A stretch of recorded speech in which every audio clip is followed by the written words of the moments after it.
You can see stuff about PLAB 2. You can see the dates of our batches for PLAB 2. Okay, that's good. As you can see, the free trial props up again.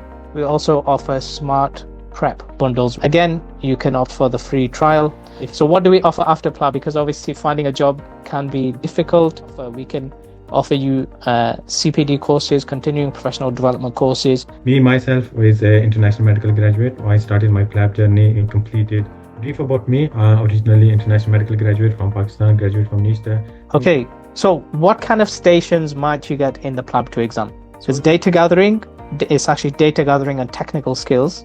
I've shared some links in the chat box. Feel free to go on our website, hivemedicalacademy.com, and you'll get everything. Once again, thank you so much everyone for making effort to attending this webinar. We will be doing some more webinars about the PLAB 2.